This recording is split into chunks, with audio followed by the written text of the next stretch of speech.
Hello everyone, जैसा कि आपको इस क्वेश्चन में दिया गया है, the stopping potential V naught versus frequency plot of a substance is shown in figure. The threshold wavelength इस क्वेश्चन में पूछा गया है। ठीक है, तो सबसे पहले आपको पहला पॉइंट ये है कि थ्रेशोल्ड वेवलेंथ आपको पता है या नहीं पता है। ठीक है, तो चलिए पहले उसके बारे में जानते हैं। थ्रेशोल्ड वेवलेंथ वो मैक्सिमम वेवलेंथ होता है। ठीक है, ये क्वेश्चन है फोटो इलेक्ट्रिक इफेक्ट का।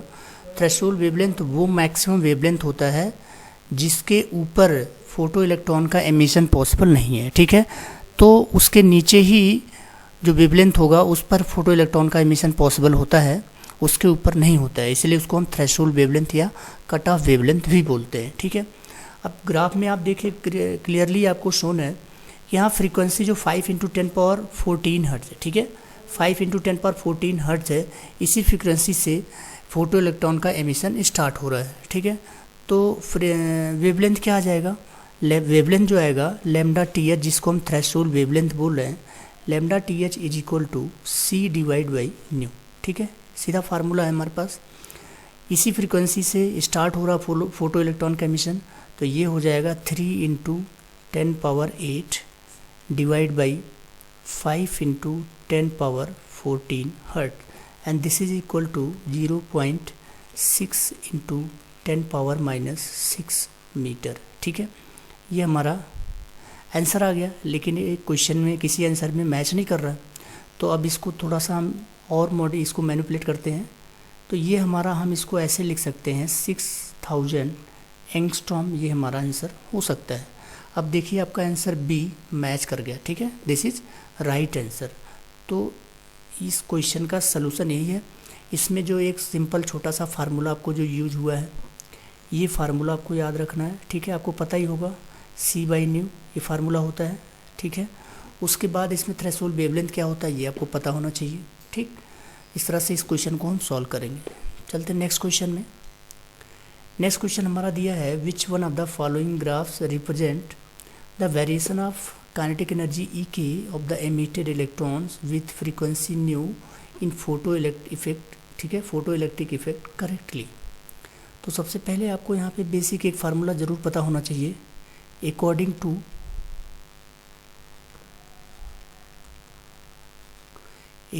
टू आइंस्टाइन इक्वेशन, ठीक है, of photo electric effect. Einstein equation क्या है पहले वो आपको पता होना चाहिए। आइंस्टाइन इक्वेशन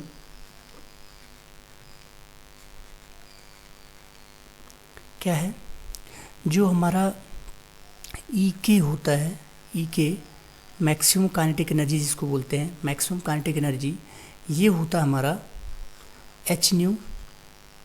ठीक है, hν माइनस फाई, ये हमारा एनर्जी होता है काइनेटिक एनर्जी। ठीक है, अब इस इक्वेशन में आप ध्यान से देखिए, जो EK है, this EK is directly proportional to frequency.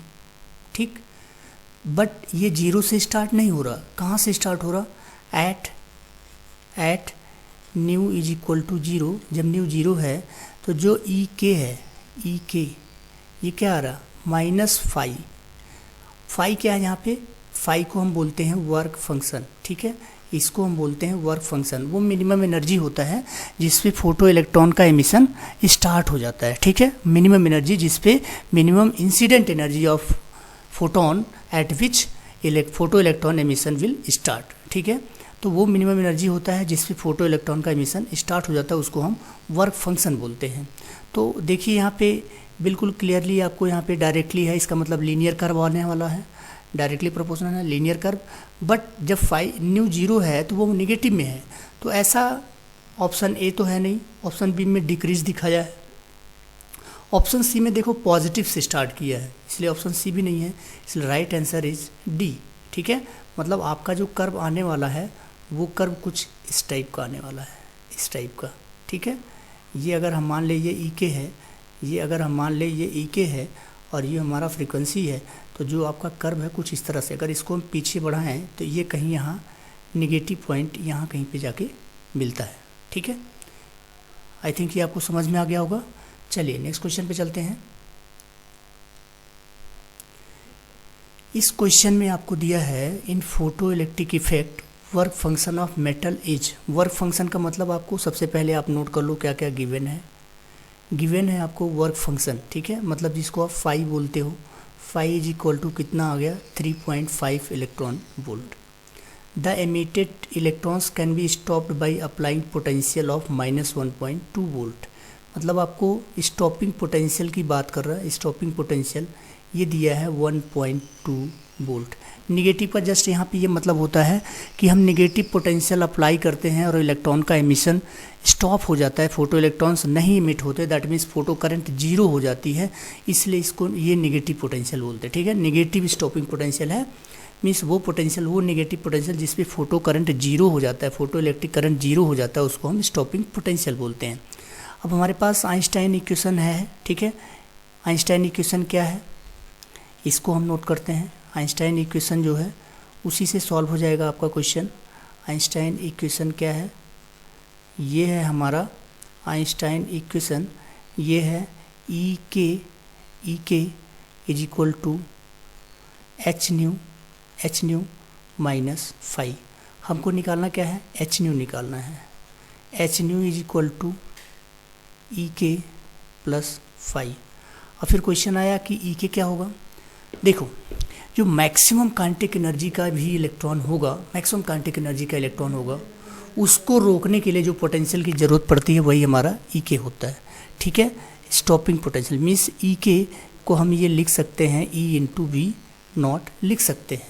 तो ये हमारा kinetic energy maximum stopping potential की वजह से जो एनर्जी होती है उसके इक्वल हो जाएगा। इसका मतलब यहाँ पे हमारे पास इसकी वैल्यू कितनी आ जाएगी 1.2 इलेक्ट्रॉन वोल्ट। इलेक्ट्रॉन से मल्टीप्लाई कर देंगे and this is equal to ये क्या हो जाएगा, ई के आपको दिया है 1.2 एंड फाई कितना दिया है 3.5 इलेक्ट्रॉन वोल्ट, और इसको आप समअप करो, देखो कितना आ जाएगा, this becomes 4.7 electron volt and that is your answer. यही आपका आंसर है। तो आप चेक करो किस आंसर में है, ये आपका फर्स्ट ऑप्शन राइट आंसर है। ठीक है, तो फर्स्ट ऑप्शन आपका राइट आंसर है। आई थिंक आपको ये समझ में आ गया होगा। Thank you for watching this